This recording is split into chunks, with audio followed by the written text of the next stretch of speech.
Selamat datang dalam Diari Podcast Bincang Ngopi. Secangkir kopi panas dengan 1000 cerita dan inspirasi. Bersama saya, Christian Bagus Anggoro. Stay tune dan selamat mendengarkan.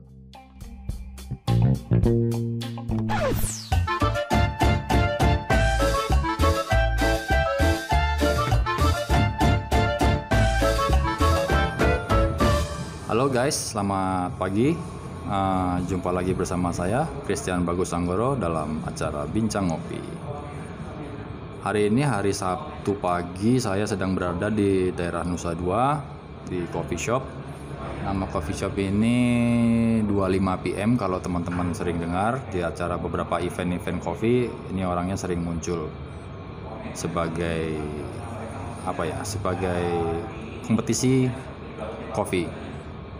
Hari ini seru sekali, lokasinya juga asik di Nusa Dua. Karena pertama kali saya datang ke sini dan ditemani oleh seorang pakar kopi yang sudah bergelut dalam dunia coffee selling lebih dari 10 tahun. Sambil berbincang-bincang, saya ingin mengorder kopi buat saya dan saya ingin tahu menu apa aja yang paling enak di sini. Ditemani juga sama teman-teman sambil ngopi dalam tema podcast kali ini. Sambil mendengarkan saya berbincang, kita bisa ngopi bersama. Sebelum saya ngorder kopi, mari kita sapa dan berkenalan langsung dengan narasumber kita kali ini. Silakan disapa sahabat kita, Pak Bevan saya sebut. Boleh mengenalkan diri sama teman-teman semua. Oke, selamat pagi semuanya. Nama saya Pramudia Bevan. Saya berkecimpung di dunia kopi dari tahun 2006, terutama di bidang penjualan di channel Horeca dan Modern Trade. Kurang lebih seperti itu pengalaman saya. 2006 Pak ya? Dari 2006 sampai 2021. Sampai 2021. Tapi menjadi awal 2006, kenapa sih harus jatuh ke dunia kopi Pak Bevan? Oh, awalnya sih is quite unexpectable ya. Jadi waktu itu saya ada teman yang bekerja di distributor Illy Coffee. Waktu itu kebetulan di 2006 saya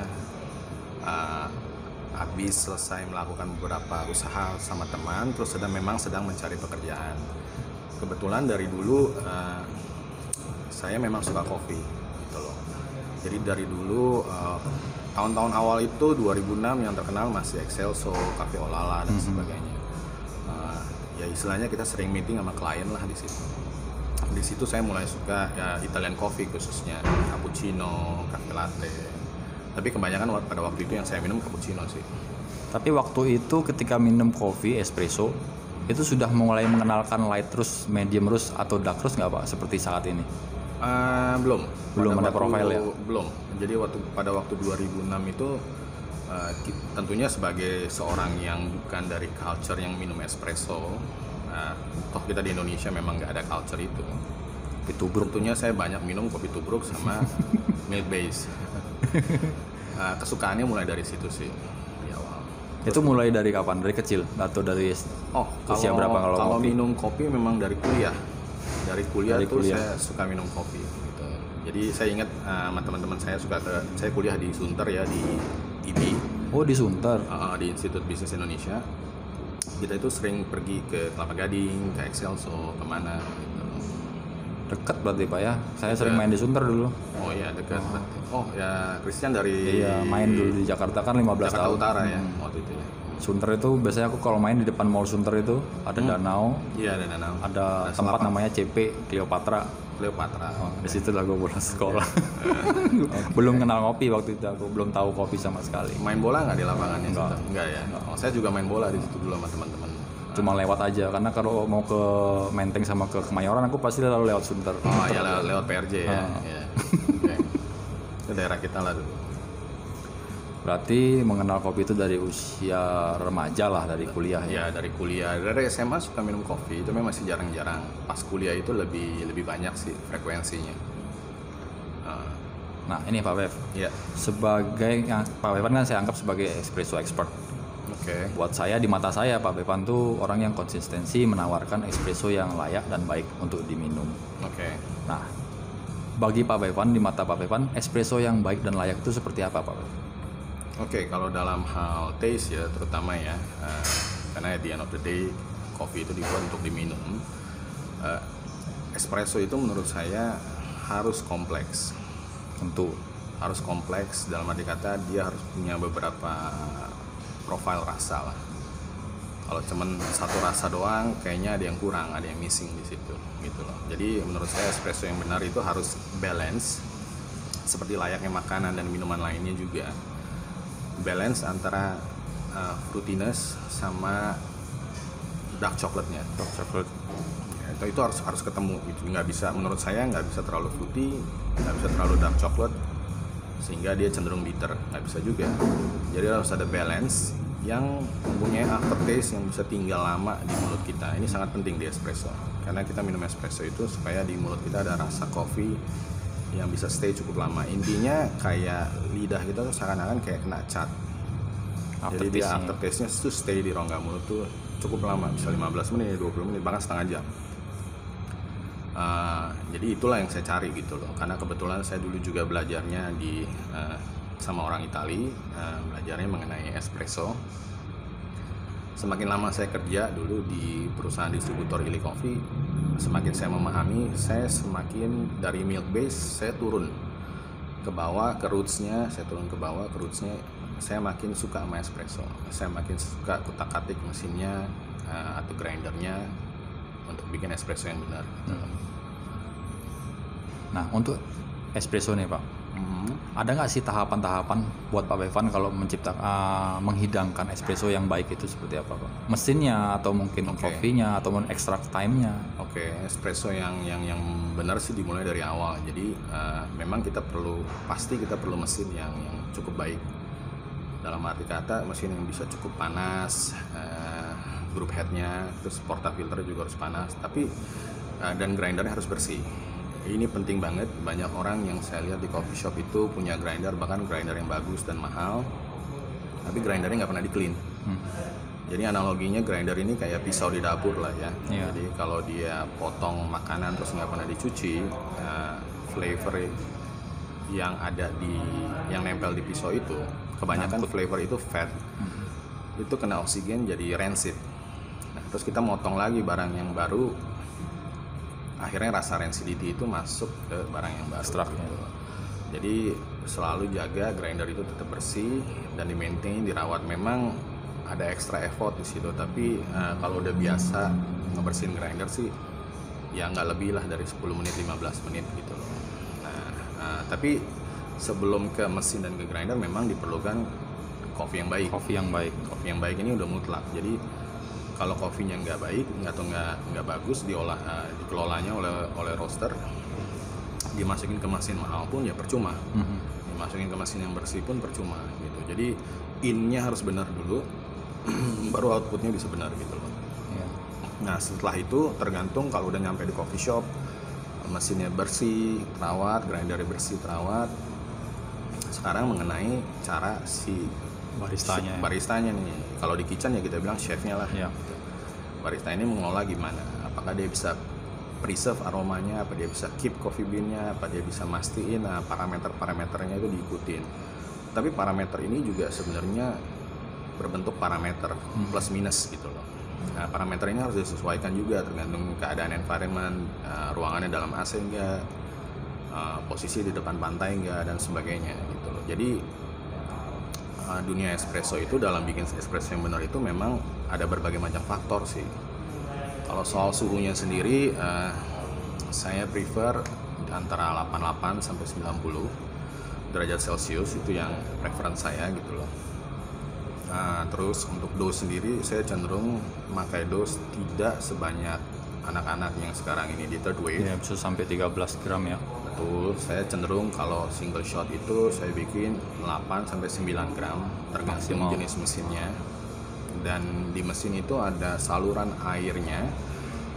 Kalau di motor itu kita sebutnya kayak spuyer lah ya. Nah, kalau di mesin itu ada jigglernya itu saya cenderung suka pakai yang kecil. Jadi kalau dimasak itu analoginya, kalau di cooking itu kayak apinya kecil. Jadi saya lebih suka slow pre-infusion. kenapa penting banget proses pre-infusion ini? Karena di pre-infusion ini memang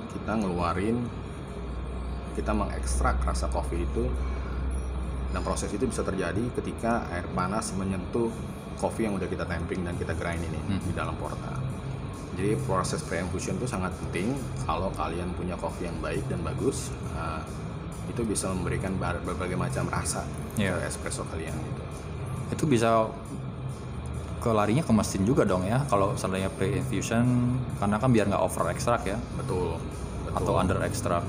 Betul. Kalau saya perhatikan di tahun 2010-an sampai 2015 mungkin, itu di Indonesia banyak mesin Italia yang dijual, tapi dengan standar boleh dibilang the American way lah.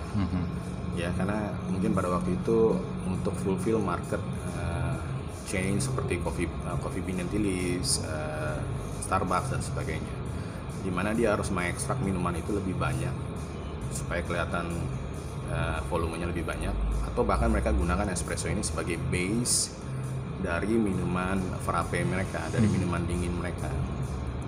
Jadi mereka pada akhirnya cenderung mengekstrak bitterness-nya. Ya, untuk Untuk menyimbangkan rasa dan kopi. Memberikan rasa kopi kepada minuman yang nanti mereka bikin dengan campuran-campuran. Ada sirup, ada susu, ada whipped cream, kadang ada coklat, sauce dan sebagainya gitu. Basicnya ya kalau kita bicara produk mereka tuh kan memang larinya sudah ada market ya Pak ya. Betul. Marketnya sudah terbentuk. Cuma kadang-kadang beberapa orang kan memang menilai market yang dia buat itu adalah berlawanan dengan market yang sekarang ada di third wave kan. Betul. Orang sekarang fokusnya lebih ke medium, lebih ke light terus. Betul. Jadi sebenarnya third wave pun ini, I think tren pertama mulai dari US ya. Iya. Dari US terus ke Australia dan sebagainya. Di mana orang ini mulai barista ini atau coffee shop ini mulai mengolah jenis kopi yang kategorinya masuk di specialty. Specialty coffee. Specialty coffee ini basically cuman 1-2% dari kopi yang di harvest lah basically. Dan memang di US sana ada kopi yang harganya bisa $15 satu cup gitu loh. Tapi again, kalau green bean-nya nggak bagus, green bean-nya bukan untuk specialty, diolah dengan specialty juga percuma akhirnya gitu loh. Dan tidak diolah sama orang yang spesial, yang passionate lagi. Betul. Jadi specialty ini is a new way sih emang, makanya dipanggil third wave kan gitu loh. Saya ada coba beberapa specialty coffee yang memang espresso itu bahkan bisa balance, bisa bagus ya. Sudah ada sekarang. Cuman mungkin mereka nggak punya kapasitas roasting dalam jumlah besar sehingga bisa diekspor ke berbagai macam negara. Small batches lah, cenderung seperti itu. Toh juga kopi yang mereka dapatkan juga biasanya sedikit. Termasuk ke grade specialty ini memang tidak banyak gitu loh. Tidak banyak. Jadi mungkin dari satu harvest atau dari satu plantation hanya berapa persennya aja. Tentunya kalau mau dikomersialkan secara besar ya lebih sulit. Lebih sulit. Karena kita kan bicaranya special itu kan artinya tidak unik lah, unique selling. Ada unique sellingnya, disitulah makanya harganya bisa mahal. Ya, makanya kadang-kadang teman-teman yang banyak nggak ngerti tuh specialty coffee menuntut konsistensi green bean, panen tahun ini gagal untuk memenuhi market yang sudah demand-nya besar banget. Nah, tanggung jawabnya tuh berat. Betul, tanggung jawab sangat berat karena bahkan dari plantation yang sama pun harvestnya bisa berbeda. Ya, tergantung rainfall, tergantung pengolahan, tergantung mungkin humidity di tahun itu pada waktu dia harvest, dan berbagai macam faktor yang tentunya berhubungan sama agronomi dari kopi itu sendiri gitu. Kita bisa bilang kalau let's say lah 1 ton hasil yang mungkin bisa layak menjadi specialty itu paling ya sekitar 10, 20, 50 kilo. Betul. Maksimum ya 50 kilo. Jadi specialty itu mencoba memilah best of the best dari harvest itu. Dan kadang-kadang dari plantation yang memang udah sering bikin kopi pun, menghasilkan kopi green bean pun, mereka ada gagalnya, ada gagal panennya gitu loh. Jadi kelemahan dari specialty adalah tidak adanya produk substitusi kadang-kadang. Nah, jadi mungkin dari plantation ini tahun ini bisa harvest sekian banyak, tahun depan karena suatu dan lain masalah akhirnya mereka nggak bisa harvest atau harvestnya sedikit sekali gitu loh. Nah ini jadi sulit gitu loh, jadi sulit. Nah, nanti di pembahasan berikutnya kita akan membahas soal tema selling ya, coffee selling ya Pak Bev ya. Boleh. Kalau sebelumnya kan Pak Bevan, kalau mau saya tanyakan, ada nggak minat dikit jadi farmer Pak? ngolah jadi prosesor Pak? Olahan pabrik Oke. sendiri. Sebenarnya saya tertarik juga sama dunia ini karena ini hulunya ya boleh dibilang ya. Cuman saya lebih prefer masuk ke situ kalau memang plantation tersebut mempunyai fasilitas seperti at least laboratori. Laboratori yang bisa digunakan oleh para farmers ini untuk menganalisa produk mereka dan bahkan memperbaiki kekurangan-kekurangan dari produk mereka. Karena disinilah pentingnya R&D gitu, pentingnya research gitu loh. Jadi kalau para farmer atau institusi pemerintah atau bahkan dari pembeli mereka bisa invest di laboratori ini sangat-sangat membantu. Ini sangat-sangat membantu gitu loh. Jadi mereka juga harus ngerti dan diajarin produk akhirnya nanti yang dicari seperti apa. Supaya nggak hanya mereka berpikir di tanamannya aja gitu. Dan tentunya market menerima Pak ya.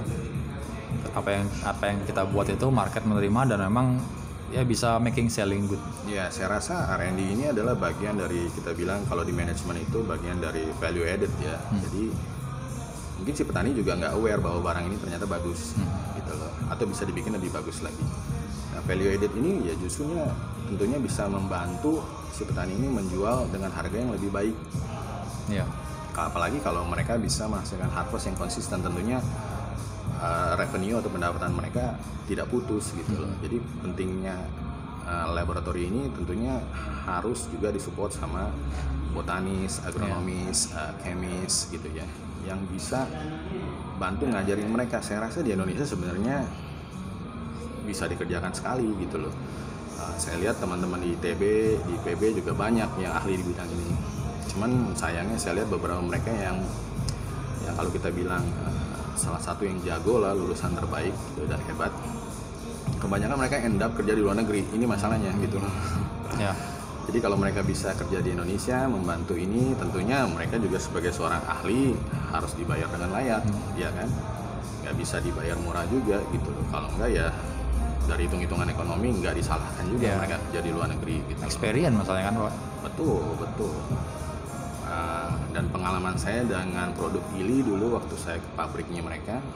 Nah itu boleh diceritain Pak. Trieste Pak ya? Ya di Trieste itu, jadi Trieste selain head office-nya Illy dan pabriknya Illy, Trieste itu juga merupakan sebuah coffee port. Jadi kopi yang diimpor ke Eropa itu masuk lewat pelabuhan itu, salah satu pelabuhan yang dimasukin produk kopi. Dan di Trieste sendiri banyak sekali perusahaan-perusahaan yang bergerak di bidang kopi. Nggak hanya Illy, tapi ada yang membuat klasifikasi, ada yang membuat ratingnya, ada juga. Jadi jenis-jenis usaha yang berhubungan dunia kopi itu sangat banyak di situ. Nah, saya rasa jadi karena ada infrastruktur penunjang seperti ini, Trieste itu akhirnya jadi boleh dibilang jadi mahir di kopi gitu loh. Karena banyak bisnis-bisnis yang mensupport gitu si kopi ini sendiri. Nah, balik ke head office-nya Illy atau pabriknya Illy ini, di sana saya melihat Illy ini salah satu perusahaan coffee company yang punya 4 laboratorium di dalamnya. Dan konsisten pula ya.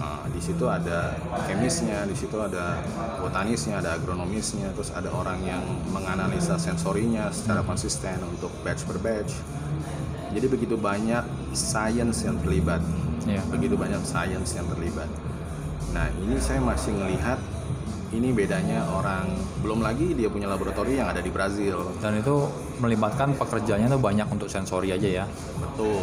Jadi mereka juga punya laboratori di tempat di mana mereka beli kopinya. Jadi di Brazil, di negara-negara mereka beli kopinya gitu. Yang saya tahu di Brazil, di India, di Ethiopia mereka ada lab. Jadi ini bedanya sih saya lihat, mungkin perusahaan asing dengan perusahaan lokal. Kadang-kadang perusahaan lokal melihat R&D ini sebagai cost center, karena mereka melihat R&D ini tidak menghasilkan uang, hanya untuk tujuannya improving the products gitu. Tapi kalau if you want to make a brand that can last dalam jangka waktu lama, tentunya R&D ini menjadi penting. So it depends where you put your glasses at the end of the day gitu.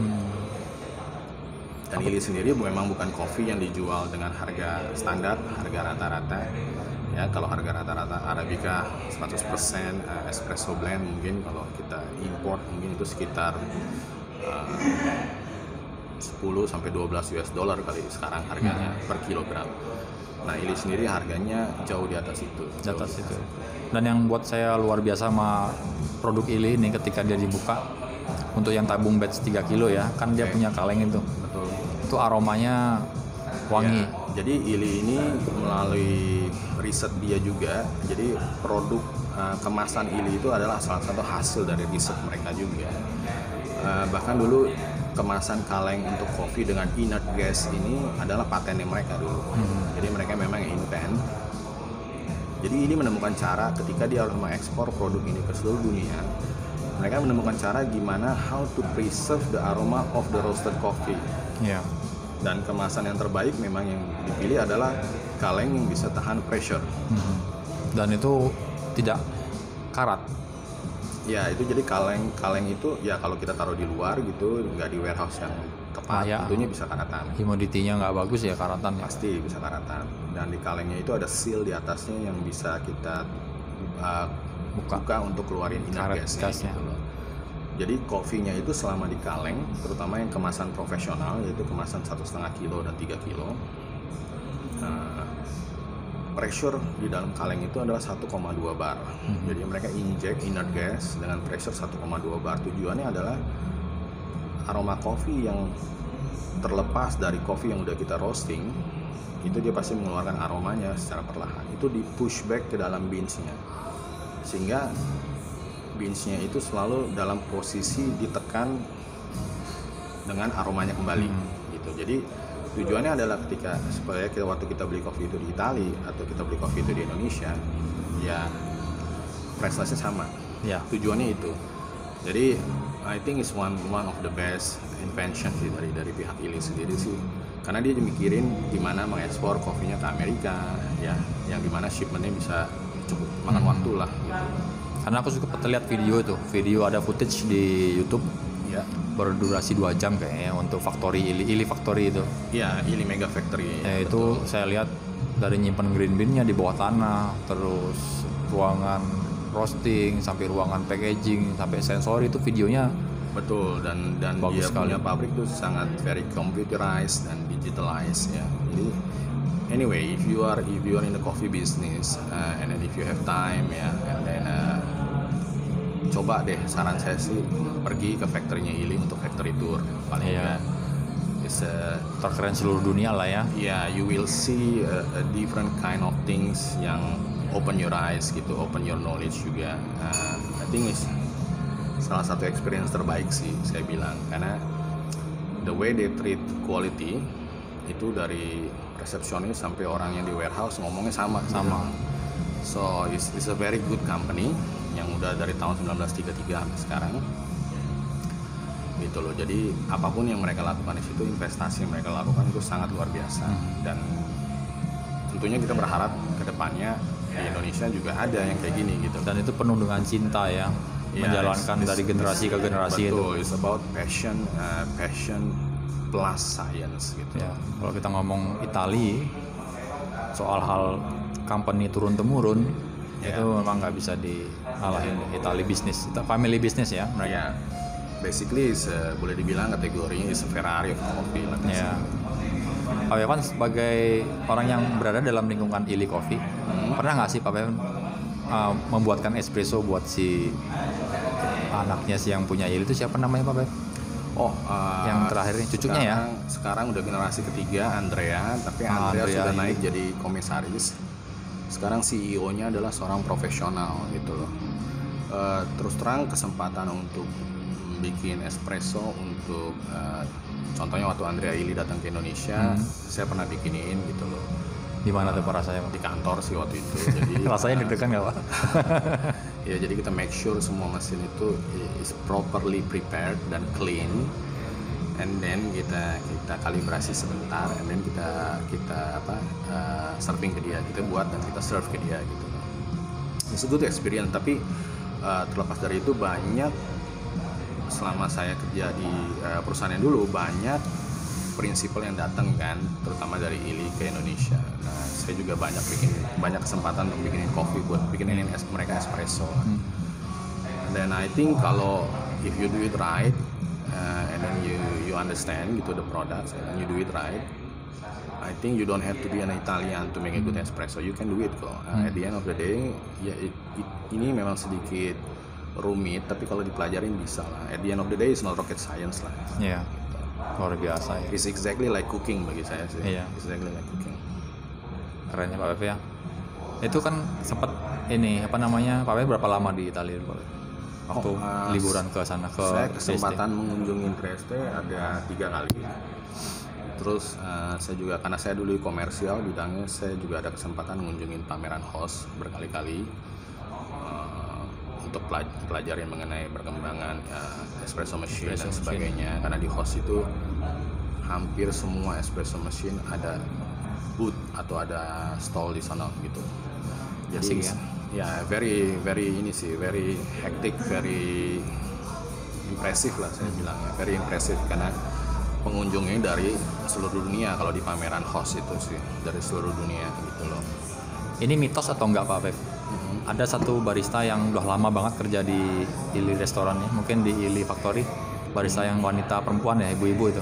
Oh iya, itu katanya dari dulu ya, emang bener ya ada. Ya, dia masih ada di situ. Jadi di Ili itu di tempat after the reception itu kayak tempat kita untuk gather untuk tamu. Di situ juga ada beberapa history mengenai perusahaan Ili. Di dinding-dindingnya, di tembok-temboknya, di situ ada coffee bar. Coffee bar ini di situ ada ibu-ibu yang udah berumur dan sudah lama jadi barista di situ. Saya kesempatan ketemu 2 orang sih, dan salah satu dari mereka adalah yang terlama gitu. Bahkan ketika saya datang sana, kalau nggak salah dia udah usia 65 tahun ya, and she's still there making coffee for seluruh karyawan Ili yang di Italia itu. Seluruh karyawan? Iya, seluruh karyawan yang ada di Trieste itu sangat banyak ya, and she's there, she's making the coffee, making the espresso, plus tamu-tamu yang datang ke situ. Jadi ya she's the legend lah. Dia historical ya, terus apa namanya? Ya bekerjanya dengan penuh dengan cinta, dan dia megang key of company soul-nya itu di dalam diri dia melayani begitu kita setelah dari reception kita langsung melihat bar itu gitu loh. Jadi I think it's the first impression ya, dan dia bekerja bukan dengan cepat sekali atau lighting fast, enggak. Dia bekerja dengan ritmenya dia yang bisa meng-cater. Jadi orang bisa datang tuh 30-40 orang sekaligus ke bar itu. Sekali datang. Semuanya minum espresso atau ada minum macchiato, cappuccino, whatever. Dan dia bisa handle itu semua gitu. Dengan tenang ya, tanpa harus berantakan. Ada asisten nggak ya? Sendiri ya? Kadang-kadang sendiri, kadang-kadang mereka berdua gitu loh. Tergantung, mungkin di jam-jam siang kayaknya ada 2 orang sih di situ. Itu sangat menginspirasi sekali. Momen behind the bar. Mereka bahkan nggak coffee. Bukan yang barista ya, bukan yang barista gitu. Tapi dia di situ. Gitu. Aku berharap bisa seperti itu suatu saat. Melayani orang datang ke kopi dengan konsisten, dengan fun everyday. Itu sih kerjaan yang membutuhkan passion sangat besar ya. Passion. Tentunya kalau udah passion harus enjoy. Kalau sudah enjoy biasanya mengalir unlimited. Iya, terus. Nah, Pak Bevan ini kan juga sempat ngajar, Pak. Apa memang masih aktif mengajar, Pak? Mengajar untuk kelas kopi? Oke. Dulu karena saya bekerja di importer dan distributor Ili Coffee, kebetulan saya salah satu orang yang di bidang sales yang menekuni bidang training juga. Dan saya ada ngambil sertifikasinya gitu loh. Jadi pada waktu itu I'm one of the guy yang allowed to teach Ili curriculum in Indonesia. Dan saya ambil di bidang training itu saya ambil sampai tingkat yang paling tinggi ya, sampai full profesornya. Jadi ya cukup lama saya mendalami itu gitu loh. Jadi zaman dulu caranya kita ikut jualan juga adalah dengan memberikan edukasi. Betul. Untuk memastikan customer ini mendapatkan pesan yang tepat. Karena at the end of the day, yang distributor atau importer jualan adalah roasted beans-nya, tapi customer kita jualan espressonya. Ya. Jadi kita harus ngerti prosesnya di situ gitu, sama proses penjelasannya juga gitu. Nggak kayak sekarang ya, informasi tentang kopi kan sudah banyak. Iya. Kita ngeklik di internet sudah bisa apa itu Arabica, apa itu Robusta, apa itu. Betul, zaman Nggak dulu kayak kan dulu, edukasinya edukasinya harus ada trainernya. bener-bener terjadi trainernya ya. Betul. Sekarang lebih mudah orang-orang untuk belajar kopi. dengan internet, dengan segala yang ada di sana. Sekarang orang mempunyai akses yang lebih mudah untuk belajar. Saya rasa belajar apapun ya, nggak hanya Semua. kopi, semua. Nah, dari 2006 tuh Pak Bev, apa sih yang menarik ataupun yang sedih ataupun yang tidak mengenakan dari dunia kopi pernah terjadi di kehidupan Pak Bev Oke, sebagai pengalaman? sebagai pengalaman sih yang pertama ya, karena kita sering kotak-atik mesinnya adalah over caffeine. Over kafein. Itu yang paling sering, tapi untungnya Illy ini adalah blend yang kandungan kafeinnya sangat rendah, termasuk salah satu yang rendah di dunia espresso blend dari yang menggunakan Arabica coffee. Illy termasuk salah satu yang rendah gitu, kafein kontennya di bawah 1,5%. Tapi again during the time kita training, during the time kita kotak-atik mesin dan nyobain espresso begini begitu, of course sometimes we drink too much gitu loh, we drink too much, Over kafein ya. over caffeine, sehingga kita harus break dulu, kita harus keluar dulu. Bisa halusinasi itu juga over kafein. Iya, kita mulai ngomong terlalu cepat, kita mulai anxious, kita mulai keringet dingin sedikit gitu. Jadi kita harus keluar dulu, break dulu, ngapain dulu, balik lagi. Ini sih challenge-nya, karena at the end of the day pada waktu kita kotak-atik mesin atau training itu kita harus nge-taste. Apalagi waktu kita judging ya, saya pernah ikut beberapa kali kegiatan kompetisi, saya ikut bantu di judgingnya. Sensory judge itu tugasnya yang paling berat ya siapin perutnya. Iya. Karena Iya. kita kan mau ngasih tanggapan ini, ngasih Betul. Walaupun Nilai. kadang-kadang si sensory judge ini sudah melihat pada waktu anak ini bikin, dia lihat itu udah burn. iya. Tapi in terms of respect, they still have to try it. Kita nggak boleh makan sambal juga, nggak boleh apa. Kita harus jaga mulut kita harus tapi it's fun sih, it's fun because you work with an industry that you like. Of course you do it with fun gitu. You do it with fun. Itu Pak ya. Itu sih salah satu experience saya bilang experience yang menarik. cukup sulit. Kalau di komersial sendiri saya rasa ya itu sih umum ya. Jadi kadang kita diminta demonstrasi, kita dimintain coffee tasting dan sebagainya. Kadang pengalaman gak enaknya adalah misalnya janjian coffee tasting jam 2, pas kita datang ternyata belum siap, ternyata coffee tasting akhirnya jam 4. Ya jadi kita harus nunggu, harus ini, lapar pula, ya, ngatur-ngatur equipment di tempat customer.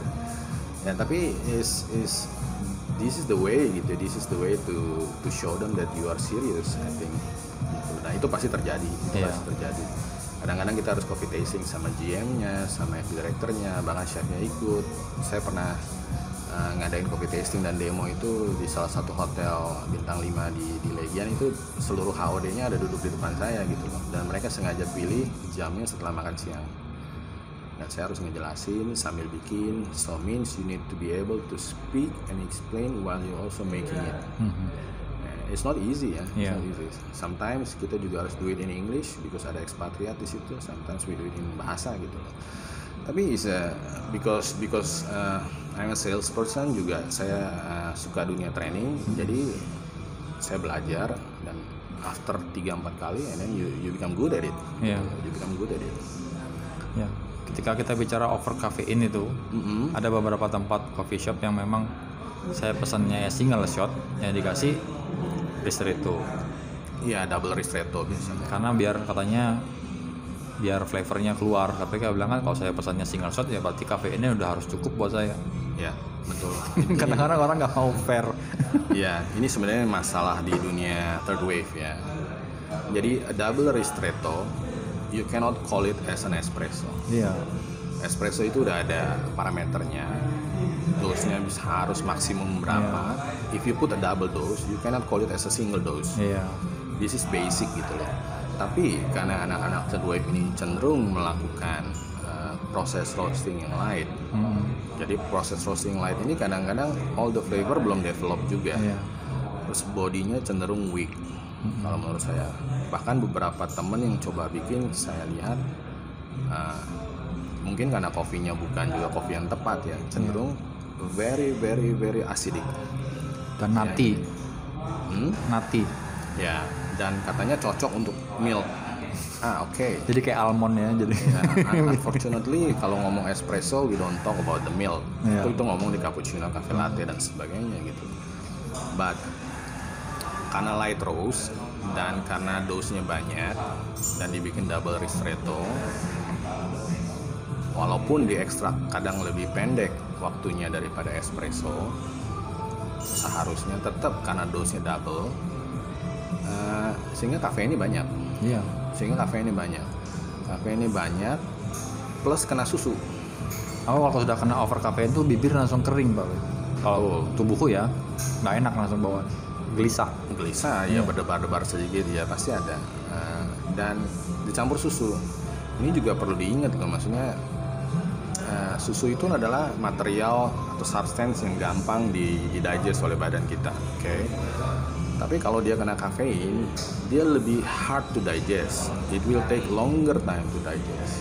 So, saran saya jadi kalau bagi pecinta milk base, justru kalau kita mau minum espresso dengan milk, justru milknya jangan terlalu banyak. Saya bilang, kalau bisa jangan terlalu banyak. Dan you cannot drink three cappuccino in a day, ya kan? Pagi cappuccino, siang cappuccino, sore cappuccino. Yang ada kita nggak makan malam atau kita nggak makan siang because you are too full gitu loh.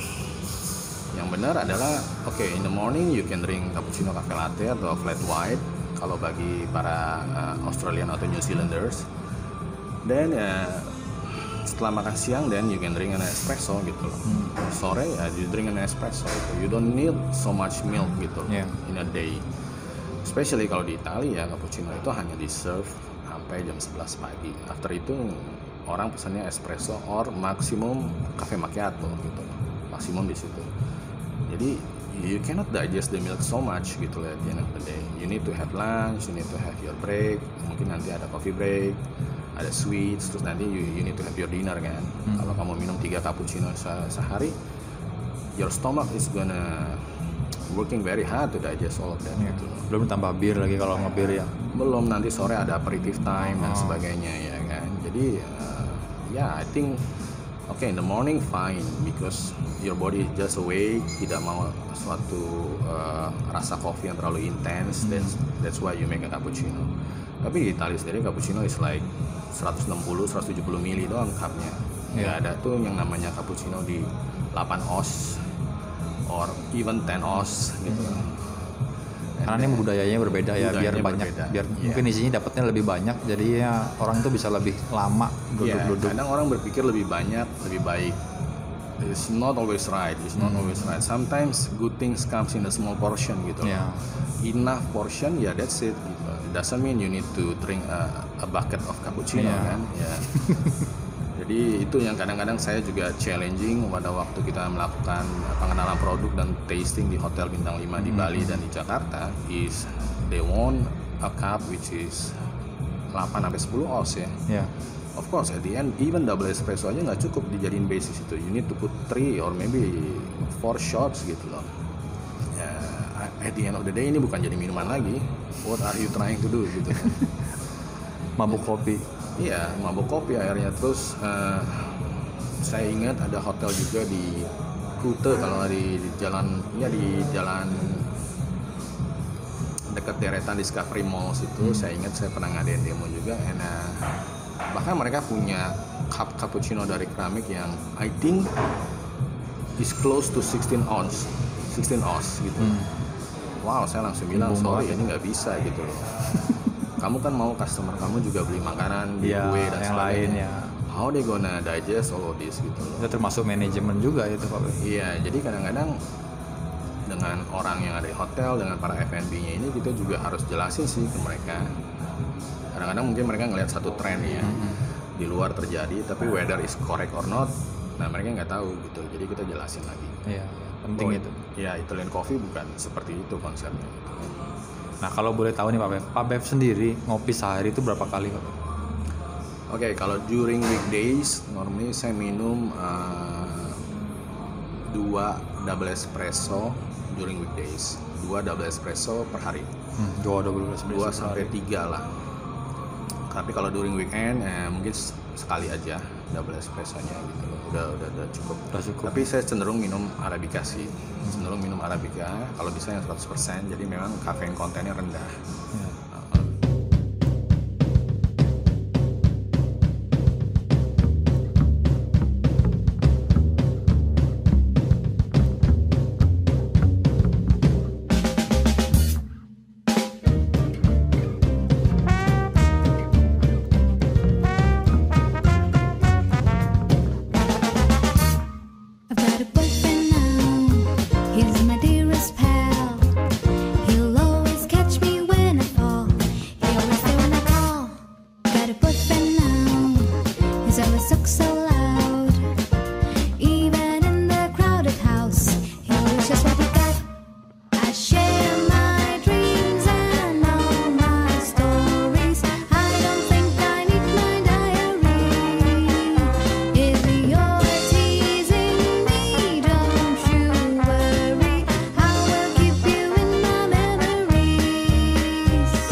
Smiles, the world seems all mine, and all the day seems truly fine.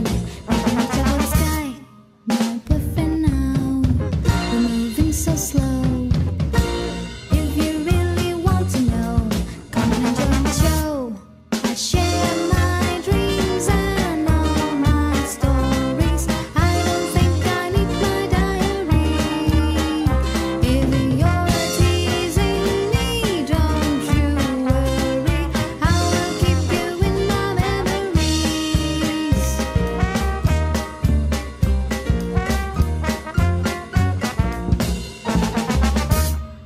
When I'm blue, feel so lonely, no one sits here right beside me. I'm gonna call you just to hurry, come and see me. It's so scary and I need you desperately. I share my dreams and all my stories. I don't think I need my diary. If you're teasing me, don't you worry, I will keep you in my memories. I share my dreams and all my stories. I don't think I need my diary. If you're teasing me, don't you worry, I will keep you in my memories. I share my dreams and all my stories. I don't think I need my diary. If you're teasing me, don't you worry, I will keep you in my memories.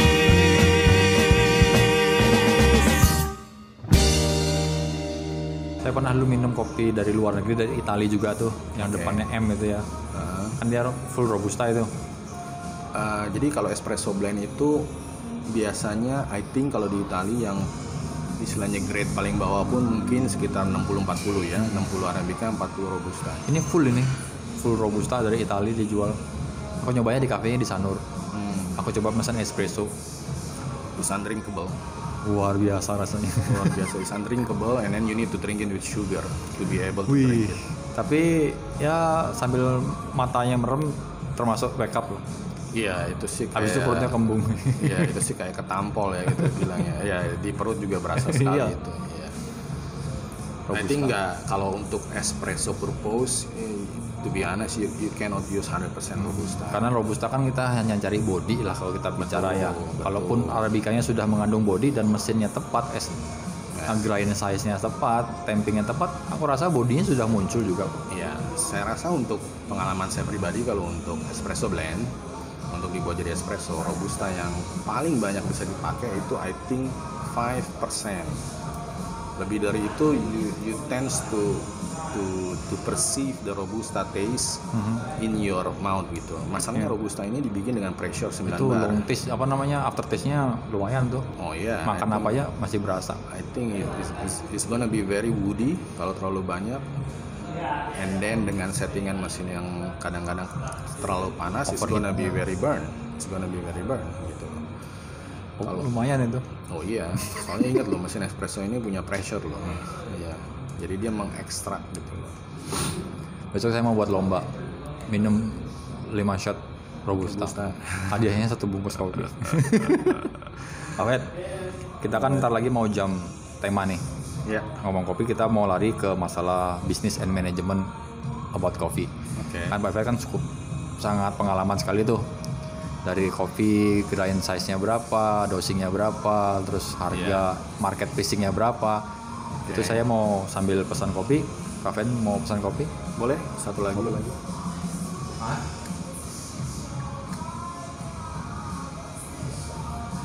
Kita mau coba kopi 25 PM di Nusa Dua kali ini. Oke.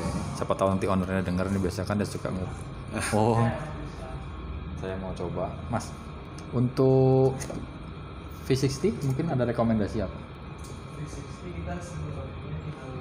Tinggal 2 aja, apa aja? Aku nggak salah tadi lihat ada Malabar ya. Ada Jawa Barat. Malabar oke juga sweetness-nya. Iya. Kalau di honey proses sama natural. Oke.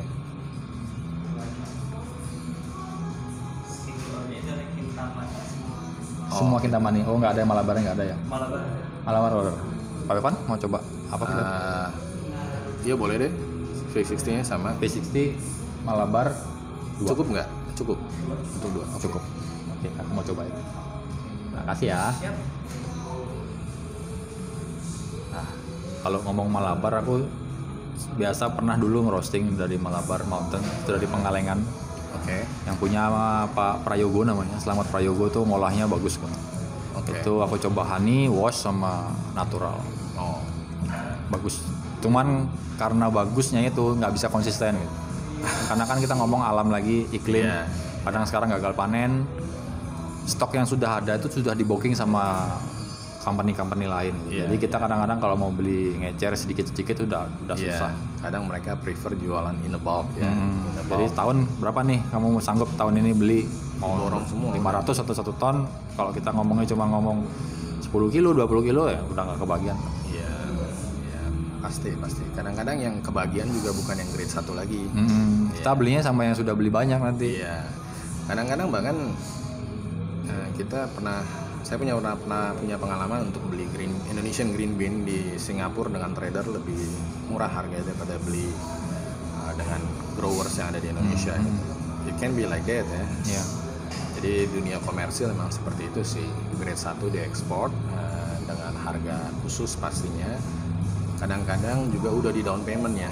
Ya, Udah di down pasti. payment. Jadi dia sudah ke-lock untuk jual ke orang itu gitu loh. Nah ini sih yang di Ili tidak terjadi. Jadi Ili punya filosofi selalu dia mau beli directly dari growers gitu. Jadi dia nggak mau beli dari middleman. Karena tapi dengan in return Ili juga kasih 30% di atas harga pasar sih harganya. Jadi untuk sebagai insentif lah buat si Ya, itu memang bener masuk akal. Karena kenapa? Kadang-kadang orang bilang kopi si A nih mahal. Kan kalau kita ngomong merek Ili kan harganya kan di atas rata-rata 1 kilonya. betul. Yang kita jaga kan konsistensi. Apalagi kita ngomong ke hulu ya. Kalau hulunya tidak bisa kita jaga dengan konsistensi, memperlakukan orang-orang dengan layak, aku rasa harga nggak akan konsisten harga jual. Betul. Dan rasa pun juga akan berantakan, Pak. Betul, malah zaman dulu itu banyak terlibat tengkulak di situ. Oh iya, sekarang masih banyak loh. Iya. Temanku punya kebun 5 hektar. Jadi setiap tahun tuh dia udah nggak mau pusing. Pokoknya sudah dibayar lah. Tiap tahun tuh sudah panen sudah dibayar. Jadi mau hasilnya bagus, mau hasilnya jelek, dia sudah nggak mau peduli. Pokoknya setahun nih 5 hektar tuh cuma dibayar 18-20 juta hasil panen Arabica, Robusta. Robusta. Tapi aku bilang Robustanya dia bagus kalau diolah dengan baik. Cuma masalahnya kenapa harus lu ambil jual semua 5 hektar itu lumayan loh dengan harga 20 juta. Ya berarti ngomong quantity aja Iya, ya. kalaupun saya mau ambil gitu, sini aku coba olah, nggak bisa karena sudah ada kerjasama dari sebelumnya dari Iya. kakek dia sudah konsisten belinya. Jadi kita mau putus itu mereka susah. Ya, kadang petaninya juga udah dikasih DP motor Ya sama mobil pasti baru duluan. mobil nanti anak sekolah mau beli mesin Ya, kan, itu jadi kan dia uang dulu. terikat. Jadi sistem ijon ini emang dan nggak hanya di kopi sih yang saya Iya, tahu sih. semua sih coklat, Coklat, cengkeh, cengkeh, teh apalagi tambah maut lagi kita ngomong teh ya. Iya. Jadi sistem tengkulak ini memang kadang-kadang mengunci si petani ini gitu. Tapi nggak salah sih namanya bisnis. Ada yang mau, Nah. ada yang memberi masalahnya. Saya rasa di sinilah pentingnya peran pemerintah sebagai pembuat regulator ya, sebagai regulator dan pembuat kebijakan. Mereka bisa interfere di situ sebenarnya untuk jaga supaya petani ini nggak dibayar juga terlalu murah. Ya. Itu atau bahkan petani ini ngutang sebelum harvest ngutang, sesudah harvest masih ngutang. Ini jadi susah juga ya Ya. kalau begini ya. Kalau ngomong tradisi kopi kan saya ada keluarga, karena kan aku sendiri kan keluarga kan kopi. Ada buyut, Oke. aku kan generasi ketiga yang sudah megang kopi, tapi karena nggak belajar, karena sudah dalam DNA sudah ada. Ya mungkin ya. Dan itu keluarga kalau di Jepara sana di Jawa, dia buatnya kopinya campur jagung, campur apa. Oh iya. Sampai sekarang masih tetap eksis mereka jualan, tapi kopi-kopi yang untuk ke pasar-pasar Pasar daerah-daerah. tradisional Oh. ya. Iya. Ya, Itu- kalau kopi jagung sekarang harganya berapa? 30-40 ribu kali sekitar. Itu yang kualitasnya mungkin yang jelek. Jelek. Kan kopi kan sebenarnya dipisah lagi grade. Kok nggak salah ada 5 grade. Hmm. Yang paling nomor 5 nih yang paling kacau. Yang Jagungnya udah jelek, kulit semua dimasukin. jagungnya jelek, ya kopinya juga jelek. Jagungnya juga jelek bahkan. Buset dong. dah. Selera pasar lagi kan.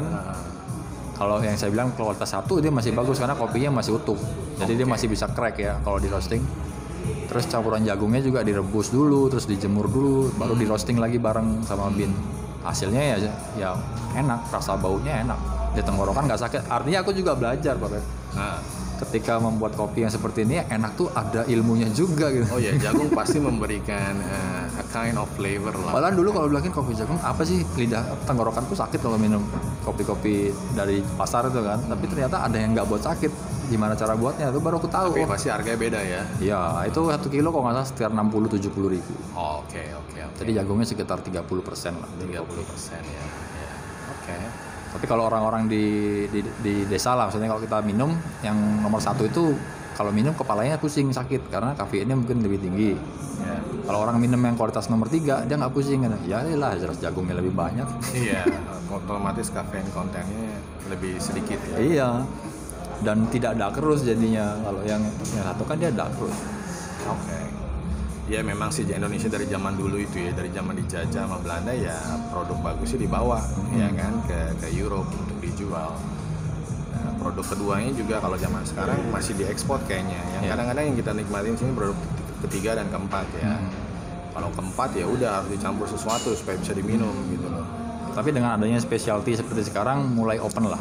Kita Iya. semua anak-anak generasi sekarang mulai open untuk mau belajar. Ya, it's a good thing sih. Maksudnya, pasti way of making product juga ada perubahan-perubahan. Ya cuman itu kalau sama anak specialty saya komplainnya cuman look, a double ristretto you cannot call espresso. Aku termasuk Seperti itu. beberapa kali datang kalau minum espresso itu yang selalu aku rasakan karena kalau sudah lidah terus rasa tebel udah ketebak double ristretto. Iya. Artinya kan saya pesannya single shot, artinya kan Iya. itu kebutuhan kafeinku memang cukup sampai single shot aja. Betul. Kadang-kadang orang bahkan di beberapa mesin mereka ganti porta filternya jadi dengan basket yang lebih dalam ya. Kadang-kadang bisa 25 gram, bahkan ada 30 gram. Buset deh saya bilang. 30 gram untuk 1 shot. Ya jadi kebanyakan ya, kebanyakan. Iya. Bodinya pasti tebel, pasti bagus, pasti round, pasti bold, tapi ya kafeinnya jadi kebanyakan gitu. Ya ada bilangan body, nyari body. Nah Nyari ini body. dikasih body. Ya dikasih body beneran. Nah nih Pak Bev, kita kembali ke segi bisnis dalam dunia kopi. Oke. Nah, boleh dong diceritain sama kita Pak Bev, kalau dalam ilustrasi sebuah bisnis dalam dunia kopi, di mata Pak Bevan itu selama menjalani sales dalam dunia kopi, termasuk Ya. Gili Coffee itu, Ya. seperti apa Pak Bev? Maksudnya kita ngomong di strategi. Strategi, maksudnya hanya ilustrasi ya. Oke. Artinya kenapa sih harus produk ini dan kenapa sih harus 8 gram? Hitung-hitungannya secara 350.000 per kilo anggaplah. Ya. Ketika kita membuat single shot itu kan ada harga Betul. dan konsisten. Nah itu kan strategi bisnis atau memang sudah hitungannya seperti itu? Oh. Kalau hitung-hitungan di costingnya, Costingnya terutama. saya selalu taruh 10 gram karena ada waste, ada apa kan. To be fair lah, kadang-kadang barista juga nggak bisa exact banget gitu tepat. Makanya juga itu salah satu reason belum barang waste kan, belum dia nuang kebanyakan dan sebagainya di dalam grinder terus hari itu nggak terjual dengan habis. Itu juga salah satu reason kenapa Illy keluarin kapsulnya gitu. Ya. Itu juga Oh, salah yang satu sekarang ya? Ya, yang Hyper Espresso itu is a very good product ya, is a very well thought product development. Ya. Nah, balik lagi ke beans, ya secara kalau di portafilter ya kita cari 89 gram itu sih biasanya. Terus kita mulai ekstrak espressonya di situ untuk single shot. Terus double-nya itu biasanya kalau settingan grindernya bagus dan jiggler mesinnya kecil, kita even can do it within 14 sampai 14,5 gram untuk double shot. Kalau mesinnya benar, dalam arti kata air panas yang keluar tidak terlalu banyak pada waktu mesin itu dinyalain gitu. Nah, jadi cara jualannya, strategi saya dulu sih sebenarnya cukup sederhana. Ketika pada waktu 2006 itu sampai 2008 boleh dibilang kalau ada demo coffee itu orang komersial atau orang sales itu selalu keliling dengan mesin otomatis karena mereka nggak punya skill baristanya gitu. Jadi dia bawa mesin seperti Saeco, Gaggia yang small automatic machine untuk melakukan demo kepada customernya, which is okay, which is nggak disalahkan gitu loh. Tapi setelah saya pelajari pada waktu itu, jadi waktu saya ke Bali, saya salah satu orang sales yang keliling-keliling bawa mesin satu grup. Jadi saya bawa grinder sama mesin. Waktu itu perusahaan saya yang dulu itu importir. Tahun berapa tuh Pak? Ya tahun 2007-an lah. 2007. Mereka waktu itu perusahaan saya yang dulu juga importir Cimbali mesin kan. Jadi saya bawa mesin M21. Cimbali itu termasuk bandel ya? Termasuk bandel dan pada ya looks-nya stylish lah, jadi stainless steel, keren lah gitu, ada Italian feel-nya. Jadi saya keliling-keliling demo sambil ngejelasin bawa mesin M21, mesin satu grup plus measure grinder gitu loh. Yang grindernya itu setiap kali habis demo testing kita bersihin gitu, dan blade-nya kita jaga, kalau blade-nya udah aus ya kita ganti gitu loh. Jadi dari situ karena yang kita jual adalah produk makanan, jadi it's about the taste kan. Yeah. Means I need to cook it and make it in front of them gitu loh. Ya, jadi kita bawa equipment yang proper lah. Salah satu strategi I think itu yang benar. Jadi kalau saran saya untuk bagi yang orang yang di bidang ini, kalau kamu jualan kopi untuk V60 ya bawa the proper equipment untuk V60. Dan itu masih sangat relevan sampai kapanpun strategi marketing seperti itu. Ya, Bukan strategi marketing ya, strategi kita sales. mengenalkan produk Sales, kita, ya, branding. mengenalkan. Dan ketika kita bikin, kalau bisa jangan cuma ngebikin doang, tapi explain. Tentu harus itu wajib. Di-explain sambil ngomong. Jadi kita harus punya kemampuan multitask sedikit, adalah sambil bikin dan sambil ngomong. Iya. Memang at the beginning rada susah nih, kadang kita nggak fokus gitu kan dan sebagainya. Tapi dengan melakukan beberapa kali, I think you can do it gitu loh, you can do it. Gitu. Karena kalau kita bikin doang terus vakum, nggak jelasin, nggak ngomong, ya kalau orang bilang zaman sekarang ya yang audience ini atau customer ini akan krik gitu loh. Apa sih yang dia bikin nih gitu loh. Nggak semua orang punya knowledge tentang espresso seperti kita kan. Jadi you need to explain gitu. Kita harus cinta juga dulu awalnya. Ya, Kalau kita suka terus kan kita menggali artinya menggali dari A sampai B sampai Z. Betul, di situ juga customer melihat passionnya kita gitu loh. Kadang-kadang it's not about the product anymore. Iya. Kadang-kadang begitu kamu jelasin dengan baik, dia melihat kamu passionate sekali, ya yang kamu ngomong dia percaya. Gitu loh. Itu strategi basic sih, Iya. strategi basic. Berarti personal branding itu penting juga Pak Wan ya? Very important untuk di dunia coffee is about, because dunia ini terlibat hal mengenai yang kita bilang nggak bisa diukur ya, intangible gitu loh, kayak passion, terus kecintaan kita dan sebagainya, itu perlu ditunjukin gitu. Iya. Perlu ditunjukin. Luar biasa ya. Jadi kalau hitungan cost itu yang menurut Pak Bevan yang harga nge-serve sebuah espresso itu cost yang paling masuk akal itu karena dosingnya juga pengaruh Pak. Iya pasti. Cost yang paling masuk akal adalah sekitar with the good beans ya, itu sekitar 3.000 sampai 4.000 per shot per 10 serve, grams ya. lah let's say per 10 grams itu kita hitungnya 3 sampai 4.000. Dan biasa. marginnya luar biasa kalau Iya. coffee shop. Kita bisa jual 20.000, 25.000 ya kan. Ya soalnya kalau seperti kita ngomong kalau kita dagang nggak ada marginnya juga nggak semangat, Betul. nggak bisa nutup ini. Ya, harus ada monthly. reasonable margin sih, karena ada biaya listrik, ada biaya gaji baristanya, Iya. ada kalau ruangannya pakai AC ada biaya AC. ya. Betul. Biaya 3.000 untuk maintenance single shot mesin. itu udah Ya. sangat masuk akal sekali. Kalau anak third wave itu setahu saya kalau nggak costnya sekitar 6.000 sampai 7.000 ya, karena dia pakai double shot atau bahkan 2.5 shot. Ya. Jadi Ada- costnya jadi lebih tinggi. Ada yang sampai 13.000 lagi. Oh iya, ada yang sampai Costnya. 13.000 betul. Bahkan kalau kita bukan bicara espresso ya kita. Jadi ketika dia membuat manual brew atau yang buat lain, dia akan melebihi itu kapasitas. Oh iya betul, karena dos yang dipakai lebih banyak. Betul. Tuh. Jadi dalam strategi marketing ya seperti itu Pak Bevan ya. Iya, dalam strategi penjualan Untuk penjualan. di coffee shop seperti itu. Sebagai penjual ya tentunya kamu harus create, kamu punya personal branding itu udah pasti harus sih, apalagi di dunia produk seperti ini ya. Kadang-kadang orang melihat kita adalah merek itu gitu. Jadi it's very Cerminan important. ya. Iya, it's very important. Nggak mungkin kan kalau kamu jualan ini kopi yang premium, katakan yang bagus produknya, and then you don't even drink espresso, you don't even understand espresso, you don't even understand how to process it gitu. Iya.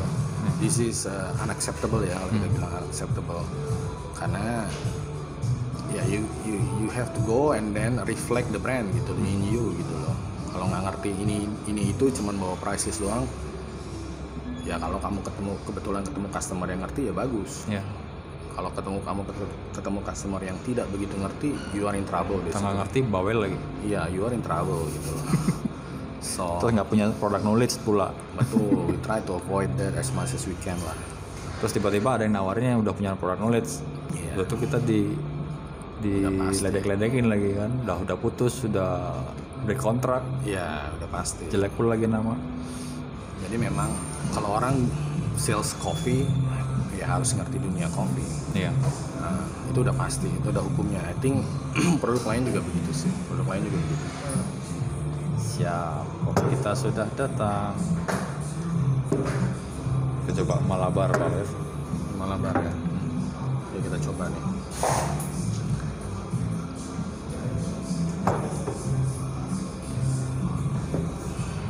So, kopi akan jadi seperti wine ya. Maksudnya dia akan menjadi seperti wine. Tea. Ya. Jadi nanti ada coffee sommelier juga pasti. Oh ya, ada dong. Kan ada Q grader juga. Iya. Aku kemarin mau ngambil air grader, Oke. cuman terlambat waktunya karena pendaftaran sudah ditutup ke Bandung Oke. sama Mas Adi untuk khusus spesialis di Robusta grade. Karena orang banyak berfokus pada Arabica, aku pengen jadi Robusta aja. Oh, oke. Pengen belajar. Ya nggak apa-apa.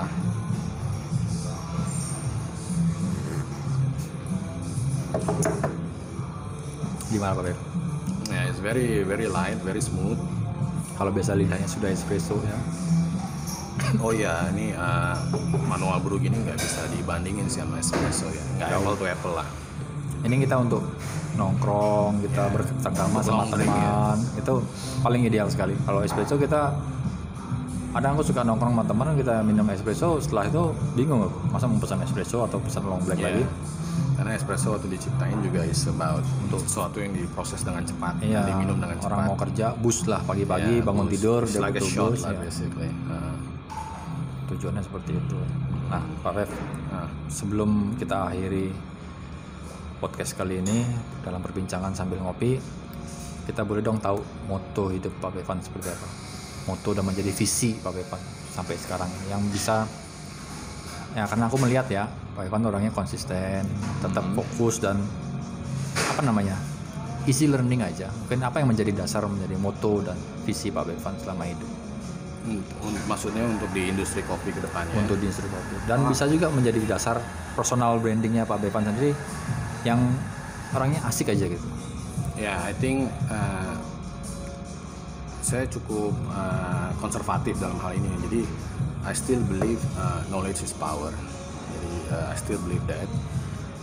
Tentunya kalau kamu menyukai bidang itu, kamu pelajari, jangan setengah-setengah lah, katakan kalau orang zaman dulu bilang Terjun gitu. langsung. Kalau mau bahasa ya bahasa sekalian katanya. Dia terjun, pelajari, utak-atik, of course, make mistake, it's fine. Of course you will make mistake at the end of the day. Tapi you learn gitu, you understand.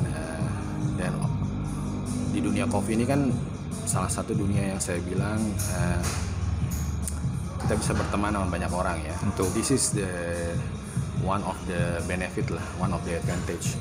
Kalau kita di dunia yang contohnya supply bahan baku ke pabrik, mungkin kita nggak terlalu ketemu banyak orang.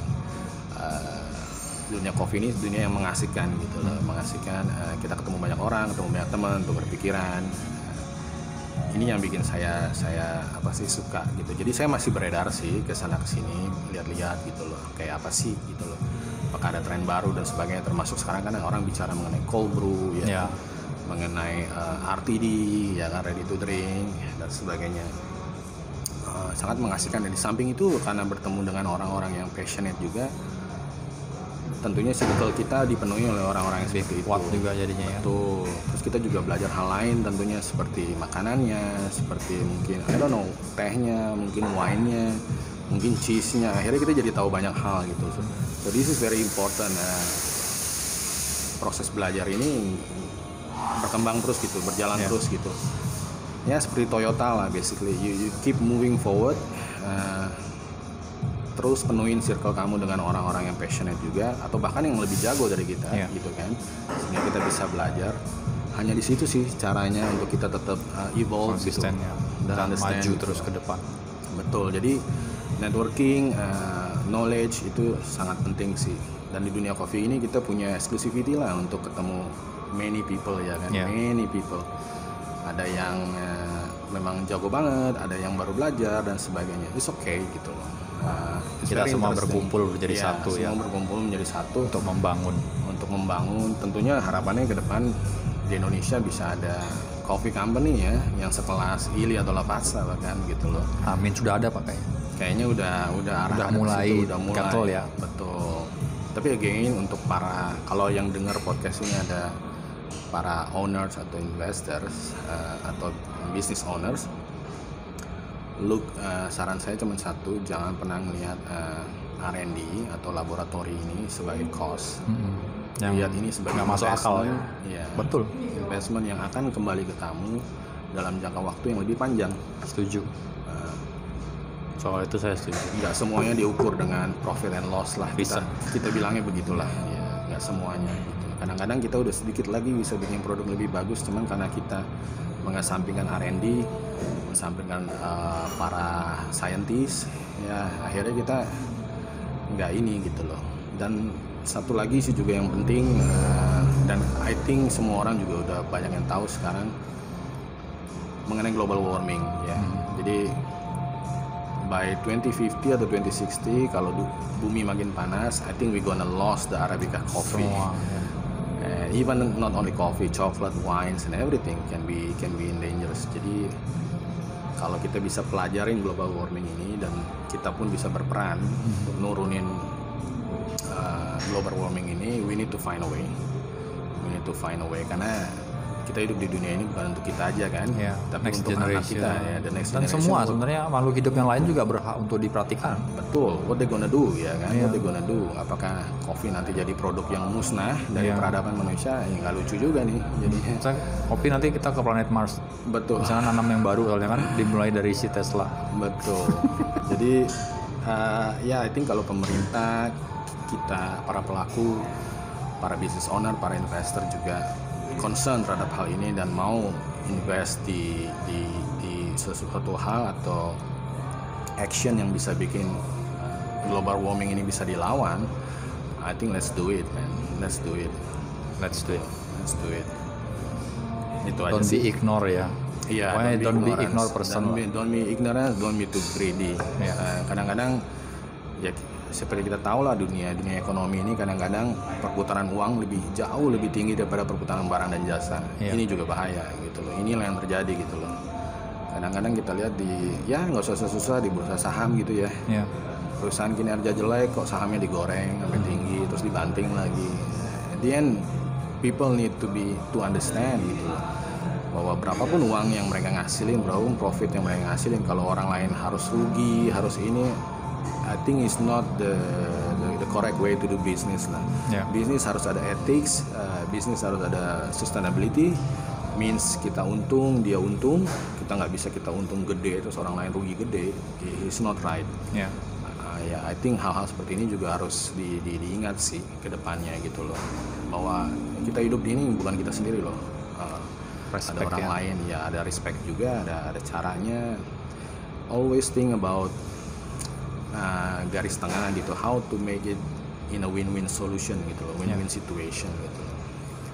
Anak-anak muda sekarang akan menemukan caranya. Ya, nggak ada gunanya kalau kita belajar sampai ke US, ke Amerika dengan title MBA dan sebagainya. At the end, when we do business, we are too aggressive and ya jadi bahkan kita mengabaikan mengenai ethics dan sustainability ini gitu loh. Itu aja sih saran saya sih ke Luar depan. biasa. Terima kasih banyak Pak Beb. Sama-sama Christian. Terima kasih waktunya sudah susah payah datang kemari, kita ngumpul berbicara di podcast kali ini. Akhirnya kesampaian juga. Ya, Kita podcastan sebelumnya ya sempat cancel ya, tapi ya, hari ini kita diizinkan untuk hadir kembali melakukan podcast ini. ya. Terima kasih banyak ya atas waktunya Pak Sama-sama Beben. Christian. Salam buat yang lain, salam Ya. buat semua. Terima kasih buat teman-teman, para pendengar. Juga saya ingin mengucapkan terima kasih buat kalian yang sudah mensupport acara podcast saya sampai hari ini podcast ini dilaksanakan. Jangan lupa seperti biasa, be yourself, keep on good progress, and God bless you all ya. Sampai bertemu dalam podcast berikutnya bersama saya Christian Bagus Anggoro. Tetap di Bincang Ngopi, sahabat ngopi kalian. See you dan sampai jumpa.